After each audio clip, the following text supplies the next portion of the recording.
Altri 425 contagi in Calabria nelle ultime 24 ore. Sono 426 le persone ricoverate, altre 45 le terapie intensive degli hub. Intanto i laboratori della regione sono in difficoltà nel processare i tamponi che si effettuano sul territorio.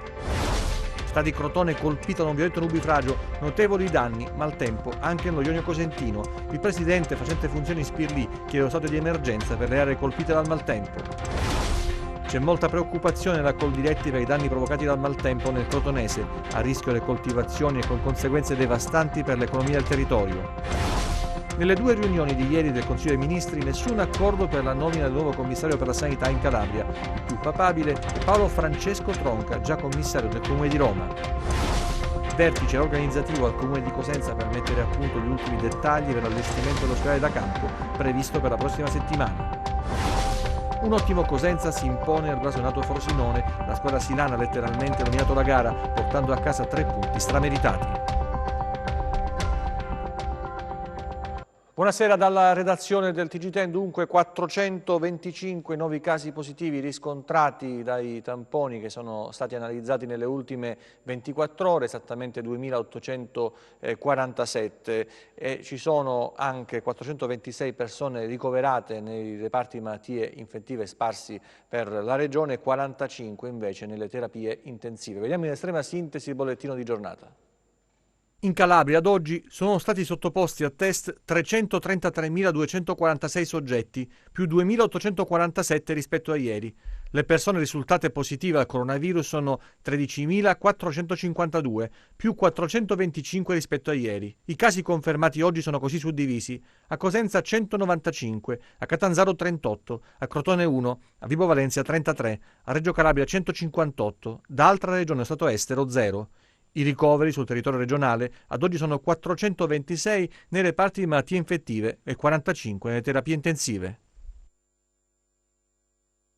Questa dunque è la sintesi del bollettino regionale e restiamo in argomento, parliamo di tamponi, davvero in difficoltà i laboratori calabresi per tenere testa al numero di tamponi da analizzare nel corso delle 24 ore, perché è aumentata la capacità di effettuare, di rilevare tamponi, di effettuare screening, ce ne sono stati fatti tanti, però poi si va in difficoltà perché mancano i laboratori, mancano i macchinari e manca anche il personale. In questi mesi evidentemente non si è riusciti a colmare alcune lacune. Vediamo il servizio. 2.847 tamponi processati nelle ultime 24 ore in Calabria, tanti ma non abbastanza per effettuare uno screening sufficiente per scongiurare il rischio che il contagio da SARS-CoV-2 continui a diffondersi sul territorio regionale. Da Cosenza a Reggio Calabria c'è l'esigenza di aumentare la capacità di processazione aprendo nuovi laboratori, acquistando macchinari e assumendo personale. Troppo spesso soggetti sintomatici o contatti di positivi devono attendere giorni per sottoporsi a test e, peggio ancora, per conoscere il risultato. La Calabria è evidentemente impreparata. Qui ASP di Cosenza. Penso che l'abbiamo in qualche modo affrontato e risolto in parte. Rimane però il fatto che il livello decisionale regionale, cioè il commissariato ACTA, non ha pensato per tempo, questa è la verità, a dare una rete laboratoristica importante tale da supportare una fase così critica e drammatica come questa che stiamo vivendo. Ed ecco la situazione a Reggio Calabria, descritta tramite esempi emblematici. Certo che c'è un problema importante perché purtroppo, come mi pare di aver capito, che avete già detto voi in trasmissione, il problema del processare i tamponi è un problema serissimo, perché purtroppo li possono processare solo o in ospedale al momento o in un laboratorio dell'ASP. Però il numero delle persone che devono essere tamponate e processate è elevatissimo, per cui può capitare che un paziente possa essere tamponato a distanza di 2-3 giorni da quando si fa la richiesta, il che significa che questo paziente circola liberamente e è libero di infettare. Dopo aver fatto il tampone ancora passano altri 2-3 giorni per avere la risposta. Quindi capisce che questi sono dei tempi che non possono assolutamente esistere. Se io oggi faccio il tampone e ho la risposta fra 2 giorni, o devo essere obbligato tutti devono essere obbligati, sia che si presume che sia positivo o negativo, a non uscire di casa fin tanto che non ci sarà la risposta, oppure questi soggetti teoricamente possono infettare 10.000 persone. Ebbene, sotto controllo relativamente, lei vede quanti ricoveri ci sono presso l'ospedale. Il problema più grosso secondo me è quelli che una volta che sono positivi bisogna far sì che possano stare in tranquillità. Si parla di questi hotel Covid, si parla di ospedali che sono stati chiusi e che potrebbero essere riattivati per ricevere i pazienti pauci sintomatici o quelli anche con sintomi non da richiedere la terapia intensiva. Io mi domando, si sta discutendo di questo ormai da tantissimo tempo. Qui bisogna prendere una decisione, che facciano l'ospedale da campo, che facciano gli hotel Covid, che ristrutturano gli ospedali, ma si deve fare subito, perché se noi discutiamo non arriveremo mai a risolvere questo problema. Per quanto riguarda il bollettino e in particolare il contagio a Cosenza, oggi si registrano 195 nuovi casi con 2 nuovi ricoveri, 11 in pronto soccorso e un trasferimento da altri reparti alla rianimazione. Sono 182 nuovi pazienti a domicilio, si registrano 3 decessi di pazienti in rianimazione e purtroppo nessun guarito. Per quanto riguarda il pronto soccorso viene segnalato dal SUL la presenza di contagi fra gli OS e un infermiere, situazione difficile insomma, da affrontare. Cambiamo argomento per il momento, poi torneremo alla sanità parlando invece del maltempo. La città di Crotone è colpita da un violento nubifragio, notevoli danni, maltempo anche sullo Ionio Cosentino. Il presidente facente funzioni Nino Spirlì chiederà anzi al governo il riconoscimento dello stato di emergenza. Ma vediamo la situazione a Crotone del servizio di Isabella Roccamo.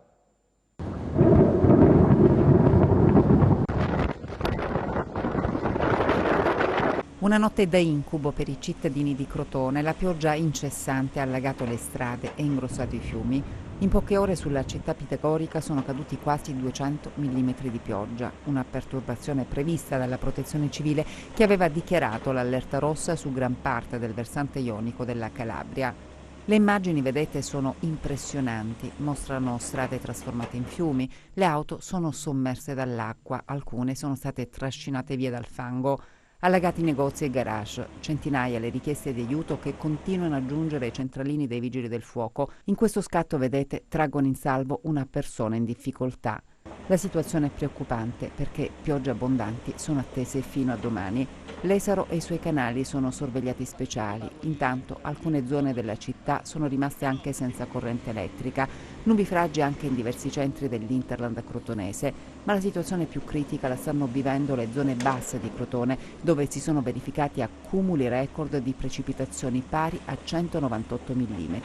Il sindaco Voce da questa notte sta coordinando le operazioni di soccorso in contatto costante con prefettura, protezione civile e vigili del fuoco. L'amministrazione comunale invita i cittadini a restare a casa per la sicurezza e anche per non ostacolare le operazioni di soccorso. Pesanti danni anche per l'agricoltura, allagati i raccolti, compromesse le semine, danni alle strutture, serre distrutte, un vero e proprio dramma per il comparto agricolo crotonese. L'allarme viene lanciato dalla CIA Agricoltori Italiani. Nei prossimi giorni, quando l'acqua si sarà ritirata, si potranno valutare i danni che al momento si prospettano comunque ingenti. Il governo segue con attenzione le condizioni della città ed è pronto a sostenere le amministrazioni e i cittadini per tutte le necessità che dovranno affrontare, lo afferma in una nota il Ministro degli Affari Regionali Francesco Boccia. Lunedì mattina in Regione con il Capo della Protezione Civile Borrelli e il Presidente Spirlì, con il quale siamo in stretto contatto, dice Boccia, affronteremo anche gli aspetti amministrativi dell'emergenza connessa allo stato di calamità. È nostro dovere attivare ogni strumento con le misure necessarie per mettere in sicurezza il territorio. Vediamo com'è la situazione Capospulico con il sindaco Rosanna Mazzia. Qual è la situazione a Roseto? Ci sono danni causati dal maltempo? Guardi, siamo in una fase di verifica puntigliosa del territorio. Abbiamo attivato il COC e stiamo puntualmente monitorando sia i canali che si trovano sul nostro territorio e chiaramente il mare e soprattutto le zone in dissesto, che sono quelle che al momento ci preoccupano di più. Quindi c'è la preoccupazione per il rischio frane?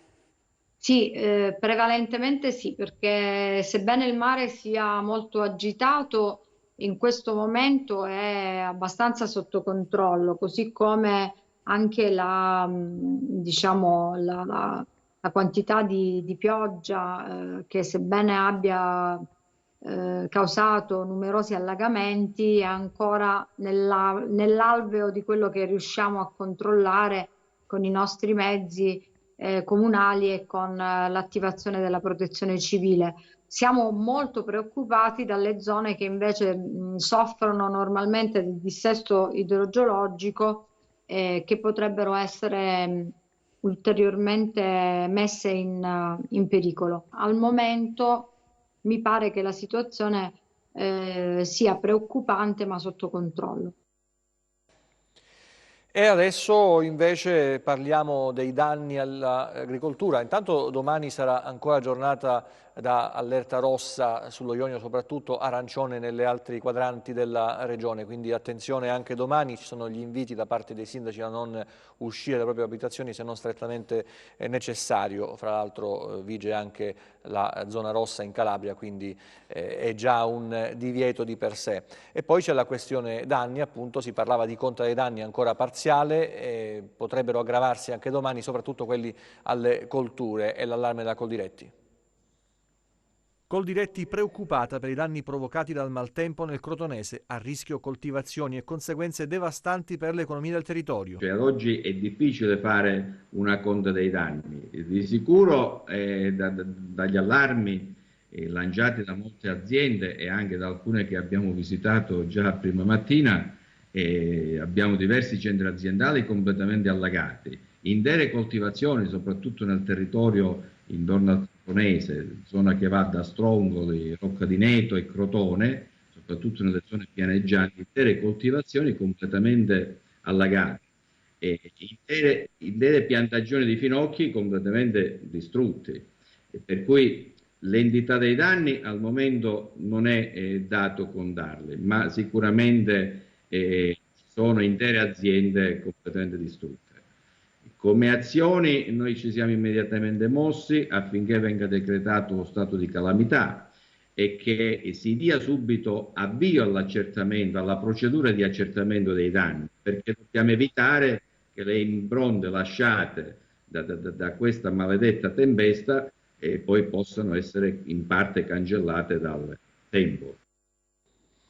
Tornando alla questione sanità, nelle due riunioni di ieri del Consiglio dei Ministri nessun accordo per la nomina del nuovo commissario per la sanità in Calabria. Il più papabile è Paolo Francesco Tronca, già commissario del Comune di Roma. Sentiamo. Sono due gli aspetti che riguardano la Calabria al centro in queste ore dell'attenzione mediatica e politica nazionale. Da un lato le esternazioni del Presidente della Commissione parlamentare antimafia Nicola Morra su Iole Santelli e sul voto dei calabresi, frasi che hanno innescato la rivolta nel centrodestra, l'ira di Italia Viva, lo sdegno del PD e anche la presa di distanza del suo partito, i 5 Stelle.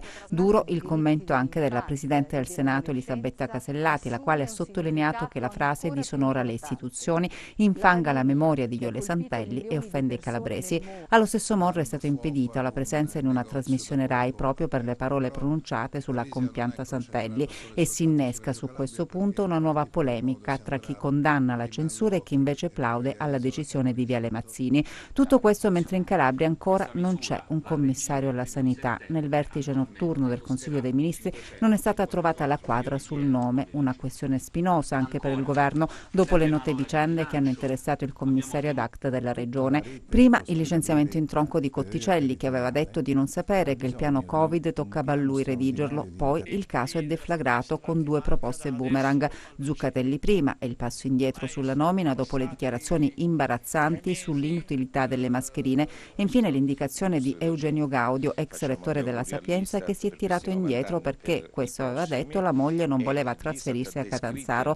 Adesso il governo non può più sbagliare, lo chiedono a gran voci i cittadini calabresi stanchi del solito scaricabarile. Allora si lavora sui nomi e in poll ci sarebbe Paolo Francesco Tronca, già commissario dopo le dimissioni del sindaco Marino e sostenuto dal PD e dal ministro Speranza. Sarà la volta buona? Vedremo, anche perché la scelta del nuovo commissario sarebbe questione di ore. Adesso vediamo a che punto è l'ospedale da campo di Cosenza, riunione operativa oggi in comune. A Cosenza è in fase di allestimento nell'area di Vagliolise l'ospedale da campo che il sindaco Mario Chiuto ha richiesto alla Protezione Civile Nazionale.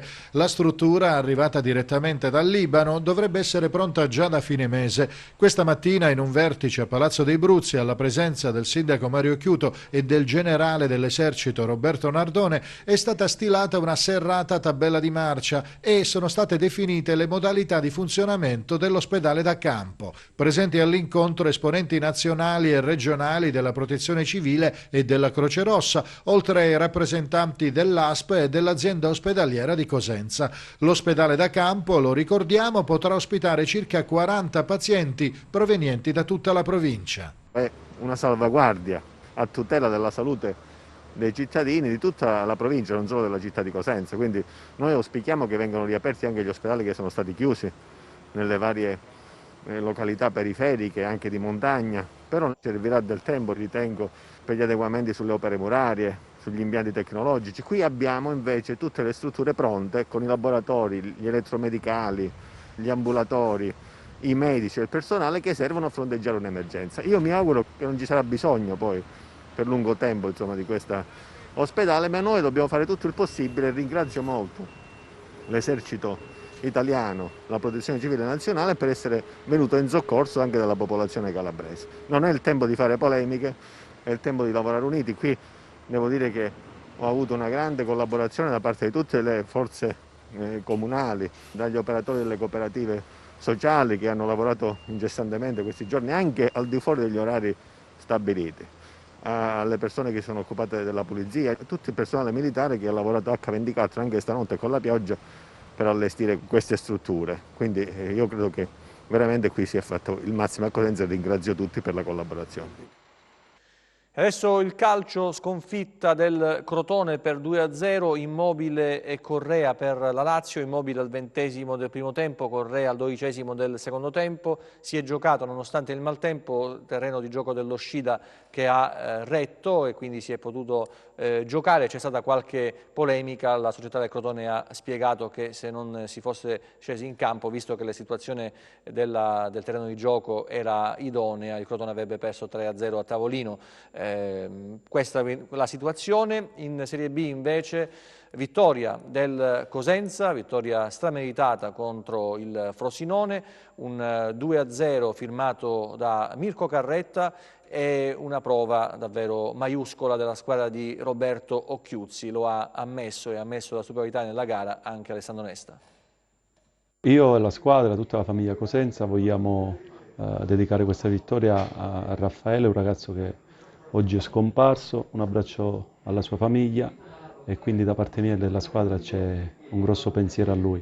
È dedicata a Raffaele Aiello, il giovane che è venuto a mancare ieri mattina, la prima vittoria stagionale del Cosenza che spugna il Benito Stirpe e porta a casa 3 punti vitali dopo 2 KO consecutivi. I silani, al cospetto della formazione di Alessandro Nesta, non sfigurano, anzi, sin dai primi minuti di gioco mostrano carattere e voglia di vincere, così già al prontivia Vera e compagni tirano fuori le unghie. Poi il destro di Balolì impegna Bardi, costretto al tuffo per deviare in corner. Il Frosinone perde Tabanelli, costretto a lasciare il campo, ma è Ciano al 21° a mettere i brividi con un tiro da calcio piazzato. Prima del riposo la combinazione Baez-Sciaudone con la conclusione di DS16 viene respinta in angolo da Bardi e sempre lui in uscita è provvidenziale sul tiro in scivolata di Sciaudone. L'ultimo acuto del primo tempo è affidato a Rodien che si invola in contropiede, entra in aria ma calcia male. Nella ripresa la musica cambia e dopo soli 2 giri di lancette arriva la doccia fredda per i padroni di casa. Carretta ispaccata insacca un pallone vagante nell'area piccola e sblocca il risultato. Un minuto dopo il Cosenza ha l'occasione per raddoppiare, ma Baez a tu per tu con Bardi fallisce il gol del 2-0. I lupi sono arremmanti e i ciociari faticano a contenere le folate dei calabresi. Al 13° Baez impegna severamente Bardi con un destro a giro sul secondo palo e il preludio al gol che arriva al 25°. Baez fornisce a Carretta un pallone che chiede solo di essere spinto in rete e lui fa tutto bene, firmando la doppietta di giornata, e così si guadagna il titolo di bestia nera per i laziali. Lo scorso anno la sua rete permise al Cosenza di riacciuffare il pari. Io agli attaccanti chiedo un lavoro duro, un lavoro, io spesso sentite forse gli chiamo proprio, gli dico di lavorare, lavora, perché devono lavorare per i compagni e poi i compagni devono lavorare per loro per mettere nelle migliori condizioni. Quindi io ho attaccanti che sprecano tante energie, ma in senso positivo, le mettono a disposizione della squadra in non possesso. È normale che a volte possono perdere un po' di lucidità. Sono attaccanti molto verticali, attaccanti molto veloci, e quindi può capitare a volte che magari si è meno lucidi, però per me sono i migliori della categoria. Guarda, oggi abbiamo fatto una buona partita, credo che il primo tempo così, il secondo a momenti abbiamo imbarcato acqua, potevamo prendere qualche gol in più, le seconde palle, i contrasti siamo stati un pochino più molli rispetto ad altre volte dove siamo stati molto forti, una caratteristica che abbiamo. Credo che questa squadra debba trovare, anche l'anno scorso, un po' più di continuità, passiamo periodi che facciamo benissimo e poi dopo crolliamo, abbiamo questi passi falsi, questi momenti dove ricaliamo. Per me bisogna ricercare un po' un equilibrio che ci manca. Loro andavano davanti, hanno gamba di ripartenza, hanno trovato qualche spazio di troppo e perciò ci hanno allungato e ci hanno dato problemi. Bardi bene, ci ha tenuto finché ha potuto, ha fatto quello che doveva fare. Stamani è riuscito. Aggiornamento della situazione di Crotone, continua a gonfiarsi il corso dell'Esero che per fortuna non ha ancora rotto gli argini, così confermano dal centro coordinamento soccorsi riunito in prefettura. Il fiume, la cui esondazione nel 96 provocò 6 morti, preoccupa, e per questo si stanno mettendo in sicurezza tutte le persone che abitano nelle cosiddette aree R4, quelle più alto rischio idrogeologico, che si trovano sia nei pressi del fiume che dei canali in località Margherita. Le famiglie che sono state messe in sicurezza dopo il primo punto di raccolta nella struttura Pallamirone saranno ospitate all'Hotel Casarossa, dove avranno assistenza e pasti. Si rafforza l'organico dei Vigili del Fuoco, sono in arrivo al comando provinciale di Crotone, dove gli uomini in servizio hanno operato a pieno organico con 8 squadre e 2 sezioni di fluviali, compiendo finora centinaia di interventi, tra cui il recupero di 80 persone bloccate in casa o in auto. Rinforzi da Reggio Calabria, Vibo Valentia, sono arrivate anche vigili da Puglia e Campania che alloggeranno a Cilomarina. Nella sola città di Crotone sono in attesa 200 interventi per il prosciugamento di scantinati o garage. C'erano anche persone positive che sono state isolate in strutture a parte rispetto a quelle che invece sono state destinate a questa struttura alberghiera. Vediamo le previsioni del tempo per domani.